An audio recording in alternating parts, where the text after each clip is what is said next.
Bienvenidos a un nuevo capítulo de Más Bienestar.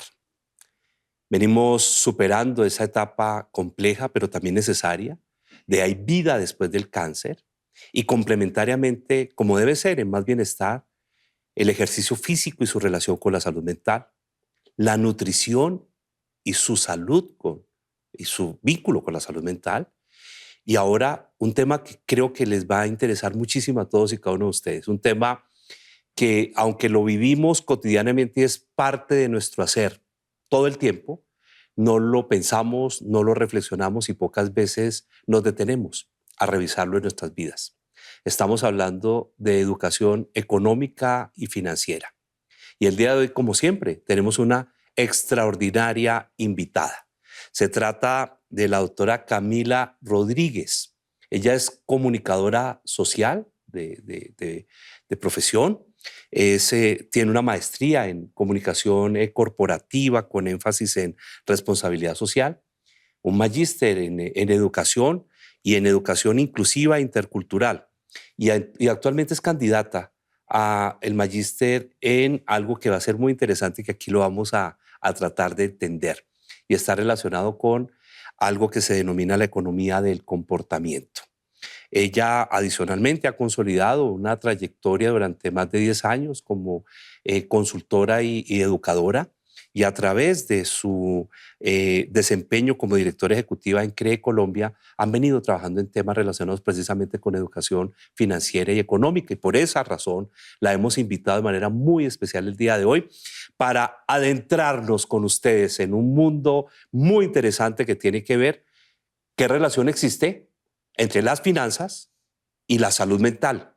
Pues podríamos desde ya decir todas, pero vamos a tratarlo como corresponde. Bienvenida. Senador, muchas gracias. Qué bueno con este programa hablar de bienestar, porque educación financiera es salud y salud financiera, y eso va siempre en un eje importante de la vida de todos nosotros, y es cómo establecemos que esa salud financiera nos dé a nosotros salud mental, salud física, y nos genere a todos prosperidad, bienestar para poder en nuestras familias, en nuestro país, tener el control no solamente de las finanzas, sino de poder pensar hacia adelante qué viene. Esa incertidumbre que nos genera muchas veces el no saber cómo están mis finanzas, cómo están las finanzas del país, cómo está la economía y qué puede pasar, pues es claro que genera una crisis en salud mental, y que con nuestro país podemos evidenciar en muchos de los indicadores. Llegamos a las situaciones en donde las clínicas o los profesionales de la salud entienden que esa ansiedad, esa depresión, ese estrés viene de problemas económicos que de base pues se dan en muchas familias colombianas.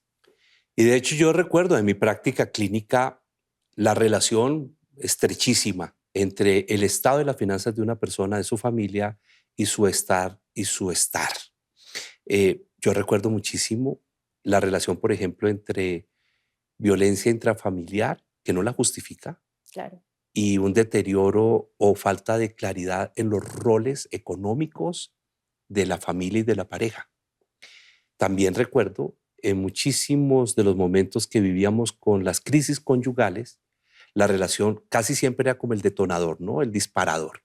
El tema económico y la crisis conyugal, la crisis de pareja, y muchísimas veces la parte más compleja de la separación, a veces ni siquiera era la custodia de los hijos. No. A veces ni siquiera, que son las víctimas, ¿no? La división de bienes. Terminan siendo casi siempre las víctimas de la separación, sino veía con muchísima complejidad la separación de bienes, el desarrollo pues, de las complejísimas situaciones relacionadas con la economía de la pareja.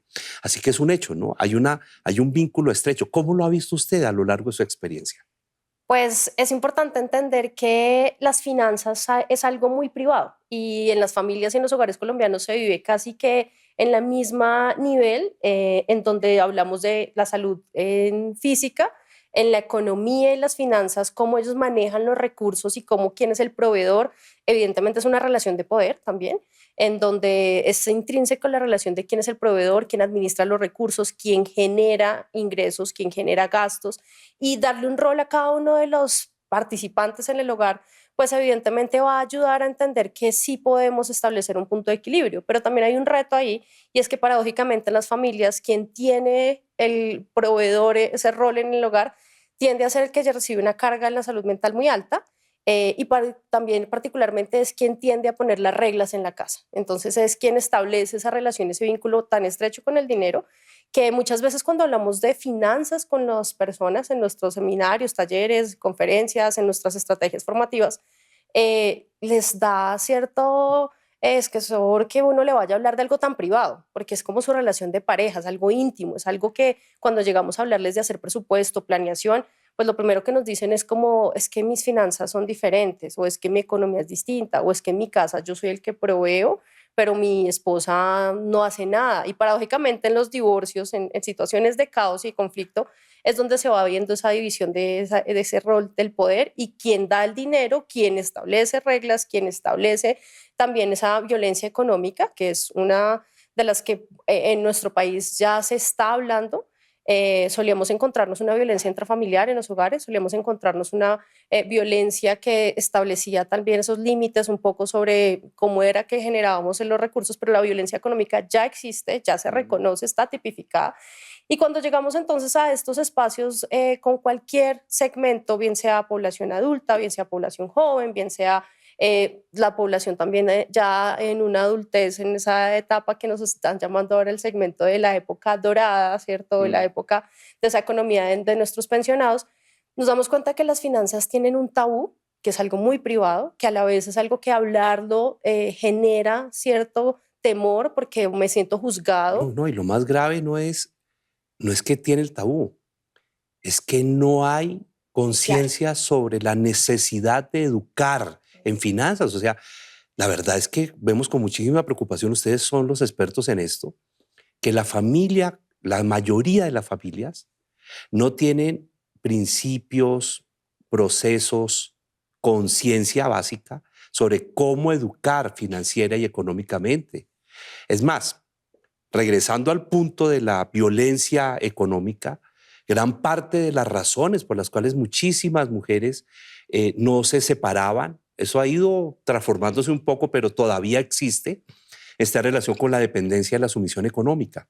Y se lo decían a uno, o sea, uno veía, observaba maltrato, observaba anulación, observaba una serie de fenómenos comportamentales muy complejos al interior de la relación y de la familia y decía uno, bueno, ¿por qué no tomas una decisión que proteja tu dignidad, Y tu su integridad integridad, física. que proteja tu ser? Y de paso, hasta los que supones tú que estás protegiendo, que son tus propios hijos, que están siendo víctimas de algo que va a replicarse y que está modelando una forma de construir la realidad que es absolutamente nociva, destructiva y dañina. Y la respuesta que me daba de pronto, en algún momento, esta persona es, sí, pero lamentablemente, ¿de quién dependo económicamente? Claro. Y si me separo mis hijos.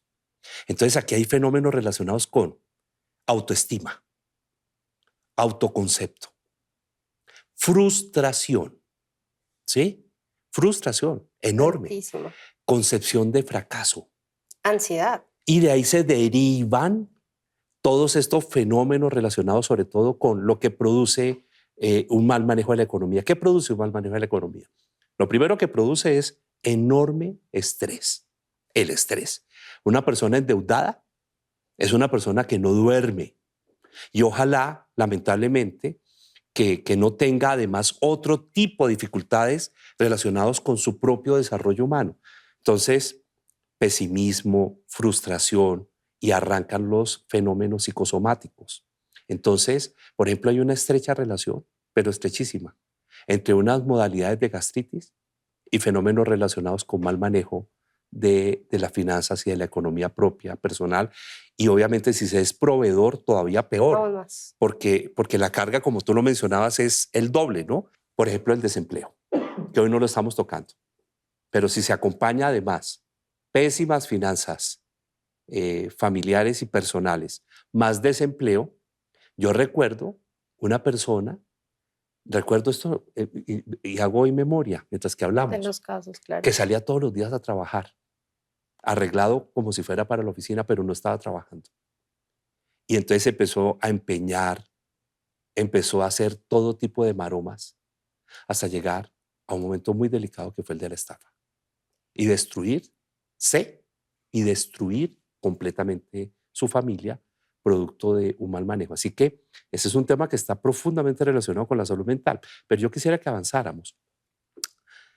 Ha trabajado competencias emocionales. Así es. ¿Cómo es este tema de que hayan podido trabajar competencias y finanzas y educación financiera y económica? Claro, es muy estrecho. Es importante entender que cuando hablamos de esas competencias socioemocionales y la educación económica y financiera, vamos un poco a lo que mencionaba hace un momento el senador, y es que en efecto nosotros tenemos unos arraigos culturales y que en la tradición colombiana muchas veces cuando llegamos a hablar de finanzas con los niños, con los jóvenes, la respuesta coloquial de muchos padres de familia es: aquí el que maneja el dinero soy yo. El adulto controla y maneja el dinero, porque el adulto es proveedor y el adulto controla entonces también lo que sientes frente al dinero. Entonces tenemos una relación muy estrecha desde la carencia, desde la necesidad, también desde ese rol de establecer que si yo soy el que genero gastos o que soy yo el que está estableciendo la necesidad de ese dinero, pues tengo una relación también emocional frente a cómo se maneja. Entonces, hemos trabajado las competencias socioemocionales en adultos y en niños y jóvenes con diferentes estrategias,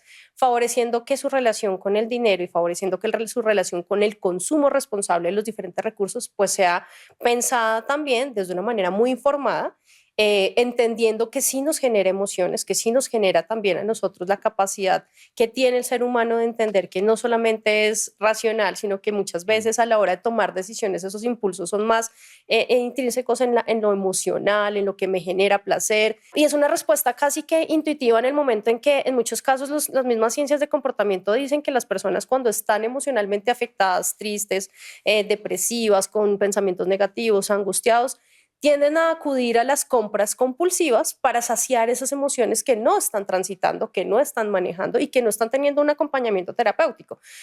Muchos de esos casos también se dan hasta en la alimentación. Entonces, yo consumo alimentos que no me están nutriendo, pero consumo en relación al anterior programa, consumo alimentos que me hacen sentir feliz, que me hacen sentir placer, que me hacen sentir a gusto. Compro cosas que pueden ser innecesarias, pero me hacen sentir poderoso, capaz. Entonces encontramos una relación muy estrecha, sobre todo en los niños y jóvenes, en donde desde el anhelo, desde la aspiración, quieren tener objetos, recursos, tecnología, acceder a ciertas, digamos que situaciones también de su edad que están basados en eso. Entonces, tener un dispositivo móvil de alta calidad, de renombre, que me haga sentir popular, me haga sentir que yo tengo confianza en sí mismo, que soy alguien. Y eso está estrechamente relacionado a cómo establecemos la relación también con esa educación financiera. En el hogar muchas veces desde esa carencia, desde esa misma situación económica, pues desconocer el contexto económico de la familia y de mi familia particularmente, de cómo está en términos de cómo llegan los ingresos al hogar, pues hacen que en muchos casos los estudiantes y los jóvenes piensen que, por ejemplo, los créditos de consumo sean realmente la salida fácil. Muchas veces los padres de familia dicen: es que yo soy un cajero electrónico. Mi hijo me ve a mí como una transacción. Entonces, si tú me quieres, me compras. Si tú me amas, me das lo que te estoy pidiendo. Si son padres separados, yo debo acudir a situaciones como darme regalos porque estamos alimentando esa frustración, ese dolor de la familia fragmentada. Y definitivamente ese comportamiento humano de esa relación con el dinero pues está abordando las competencias socioemocionales. Entonces, ¿qué hemos venido desarrollando? Primero, establecer qué son las competencias socioemocionales en los ámbitos, bien sea escolares y laborales, donde también, por supuesto, existen.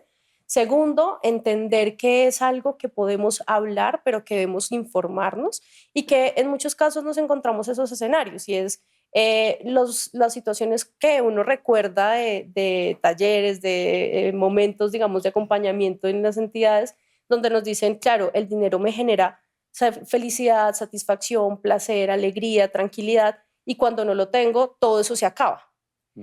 Entonces, cuando les decimos cómo controlas o cómo es tu relación con el dinero en la planeación, en un presupuesto, en establecer un control y un límite a los gastos, la respuesta es que no se tiene, por desinformación, por desconocimiento y en ese mismo tabú, porque se piensa que pues realmente lo necesario es tener el dinero, no tener el control. Tener más dinero, acceder a más recursos me va a dar todo lo que necesito, y no es saber planear, administrar, entender ese contexto, pensar en el futuro. Pensar en el futuro es clave. Cuando hablamos de esas competencias socioemocionales y lo pensamos desde los más pequeños, es cómo vamos desarrollando las habilidades y competencias para la vida, en donde el estudiante, cuando se enfrenta a esa decisión de llegar a un producto financiero, no toma la decisión sentipensante solamente, sino que realmente es racional. Claro, tener un producto financiero como una tarjeta de crédito es muy atractivo, pero en muchos casos llegamos a establecimientos educativos en universidades donde tener la tarjeta de crédito casi que está asociado a matricularse a la universidad. Te entregamos una tarjeta de crédito. Cuando el estudiante llega a hacer el consumo de esa tarjeta de crédito, no tiene ni idea ni cómo la va a pagar, ni qué es una tasa de interés. Tampoco entiende que esto tiene un contrato, tiene unas centrales de riesgo, unos reportes negativos o positivos. Nada de eso ha pasado por su vida porque en efecto, pues transaccionalmente la tarjeta la manejaba el papá o la No, porque mamá. pues no tiene educación Exacto, no financiera. tiene educación financiera y lo hizo en el consumo desde ese componente emocional. La falta de ser racional, de tomar decisiones No, informadas, de planear, de y tú decidir. me permites aquí entonces conectar con con varias de las conversaciones que hemos tenido aquí en Más Bienestar con ustedes. ¿Cómo se construye el proyecto de vida? ¿Quién es el narrador de mi película? ¿Qué rol tengo en mi propia narrativa, en mi película de vida? ¿A qué le gasto la energía y a qué se la quito? ¿Cómo concibo yo el poder? ¿Cómo concibo la relación con el poder? Y pues sin duda alguna, el dinero está profundamente relacionado y es clarísimo con la noción de poder. Así es. Básicamente, por eso las marcas, por eso el consumo conspicuo, por eso la necesidad de mostrar, por eso las apariencias en las relaciones humanas, que en general están precisamente contextualizadas en mostrar para poder decir tengo poder, y ese poder está relacionado con tengo dinero. El dinero se ha convertido adicionalmente en uno de los fenómenos más complejos en la relación humana con las emociones, y apuntas perfectamente a lo que queremos hoy compartir con ustedes. El dinero está profundamente ligado con el decurso de la vida, o sea, con el guión de vida. Es increíble cómo en esa película de vida el dinero va tomando cada una de las imágenes, ¿cómo se diría en materia de cine? Cada uno Los recuadros. de los recuadros de la película, ¿no? Se lo va tomando de qué manera, y el guión como que se va construyendo desde ahí. Entonces, los padres porque tuvieron o porque no tuvieron dinero, y de esa misma manera se relaciona con sus hijos como proveedores. Así es. Ah, como yo no tuve, le doy todo sin mediar una racionalidad y una moderación, una dosificación. Y sin valorar los recursos, porque además algo que hemos identificado con varias de las estrategias es que para establecer la educación socioemocional debo entender realmente mi relación con el entorno y los recursos disponibles, que no solamente son económicos, y que a partir de esto encontramos una valoración inicial de el yo, y es yo represento lo que tengo. Yo represento no lo que soy o lo que puedo ser y construir, sino yo represento lo que tengo, dónde nací y en qué encuadre económico o en qué contexto económico puedo llegar a establecer qué soy. Claro, las brechas existen. Es muy difícil en un país como el nuestro pensar que no podemos, digamos que, caracterizar ciertas situaciones de la vida por el contexto en el que nace un colombiano, pero lo que más vemos es la necesidad de adquirir recursos económicos para establecer una relación del quién soy yo. Claro, y lo grave es cuando permitimos que la autoestima, el autoconcepto, la construcción del yo, casi que esté exclusivamente mediada por la relación con el dinero. Así Se es. está permitiendo muchísimo en la sociedad. Por eso yo veo a estos niños, como tú lo dices, reclamando el celular de última gama, Tecnología. y la familia endeudándose para poderlo tener, para que se lo atraquen y lo roben, y hasta a veces pasen cosas muy desafortunadas. Los tenis costosos, las ropas de marca, o sea, una serie de cosas que atrapan conspicuamente, esa es la palabra, a la sociedad. Amigo, ¿cuánto tienes? ¿Cuánto vales? Principio de la actual filosofía. Las personas, entre más tienen, menos predican sobre lo que tienen. Es lo que he ido viendo a lo largo de la vida. Las personas, entre más saben, menos proclaman lo que saben. he ido notando que hay una relación profunda, y lo estamos viendo, entre una noción de la vida auténtica, legítima, desprovista de esa necesidad de mostrar, de De aparentar, lucirse. de lucirse, Sí. de ser valorado por lo que se muestra y más por lo que se es. No es fácil, porque básicamente, insisto, estamos construyendo una sociedad lamentablemente muy aparentadora.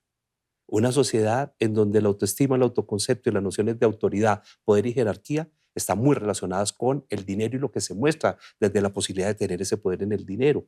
Vamos a la calle y vamos a preguntarle, como lo hacemos siempre con nuestro equipo de periodistas, cómo está la relación entre su salud mental y sus finanzas. ¿Qué produce el no tener unas buenas finanzas? ¿Cómo siente que está manejando sus finanzas y su economía? ¿Y cómo está eso relacionado con sus emociones?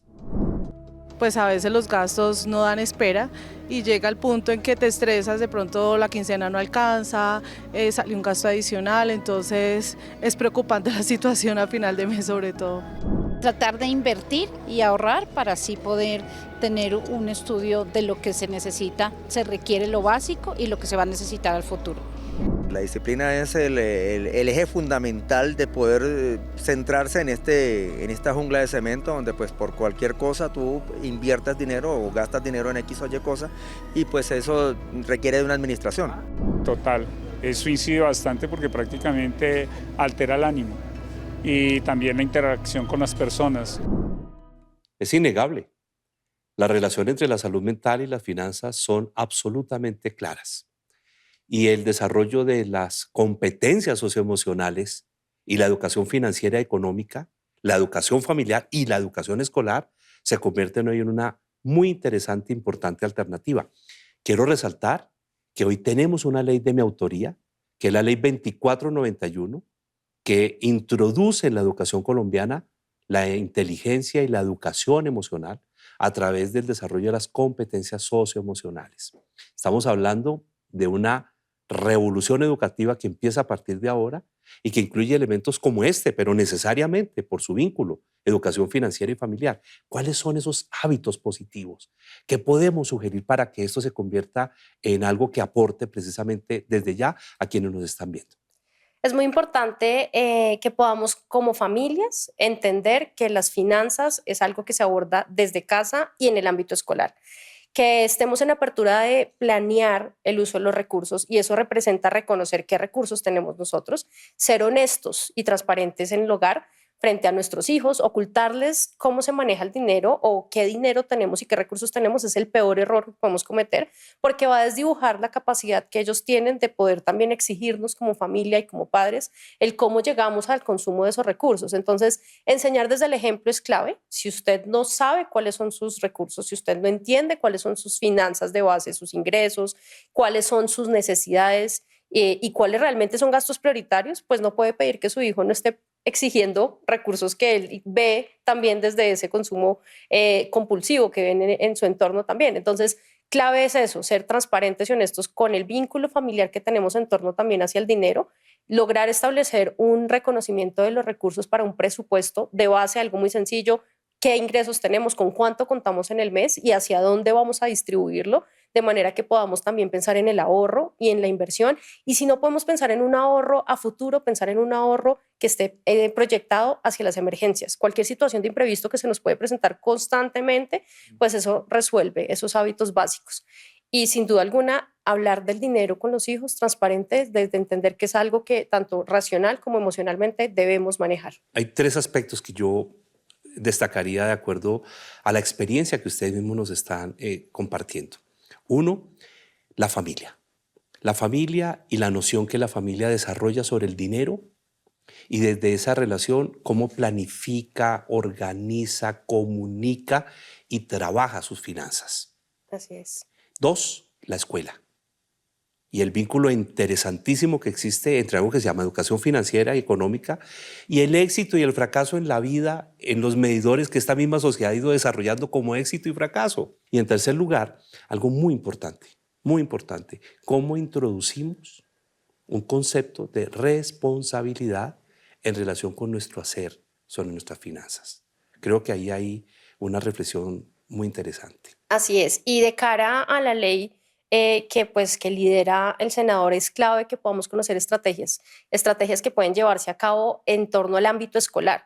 El ecosistema escolar trae padres de familia, trae los educadores, trae los jóvenes y los niños y por supuesto trae también el sector productivo alrededor.